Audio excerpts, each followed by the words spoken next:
Sa kabila ng puspusang pagpapaalala ng Department of Health sa publiko na iwasan ang pagpapaputok, maggangnam na nga lang daw.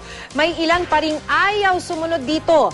Kaya naman patuloy ang paghahanda ng mga ospital sa posibleng pagdagsa ng mga mabibiktima ng paputok sa pagsalubong sa bagong taon. Makibalita tayo kay Manny Morales ng GMA Ilocos.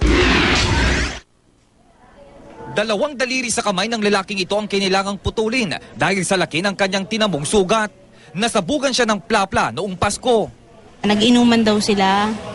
Tapos yun nga, siguro nagkatuwaan sila na nagpaputok ng yung libentador ba yun? Yun siguro dahil nga may inom siya, siguro hindi niya agad niyahagi, sa kamay niya pumutok. Kabilang ang lalaki sa mahigit 70 biktima ng paputok na naitala ng Department of Health mula noong Biyernes.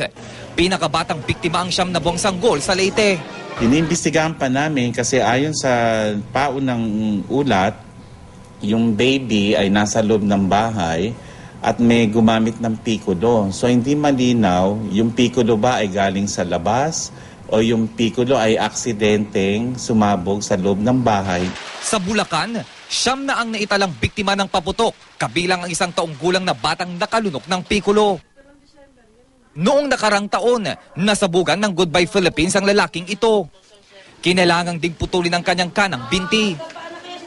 Makalipas ang 1 taon, artificial leg na lang ang sumusuporta sa kanya para makalakad. Ang nangyari sa biktima, huwag na raw sanang mangyari sa iba, kaya todo kampanyang DOH para umiwas ang publiko sa pagpapaputok. Pero 5 araw pa bago ang bagong taon, paparami na ang napuputukan. Kaya ang mga ospital sa bansa, nakaalerto na sa posibleng pagdagsa ng mga biktima. Sa Vigan City, Ilocos Sur, inihanda na ang mga pasilidad sa mga ospital maging ang mga gagamiting gamot. Nakaalerto na rin daw ang lahat ng nurses at mga doktor. At the 24 hours nga naka-duty lahat ng doktor dito, they can always call back up, adamot dagiti back up nga doctors nga mabalin nga tawagan kan nurses. Ang mga kawani naman ng Jose Reyes Memorial Medical Center sa Maynila, nakaalerto na rin daw. 10 nang isinugod doon dahil sa disgrasya sa paputok. Manny Morales, Nagbabalita, Pilipinas.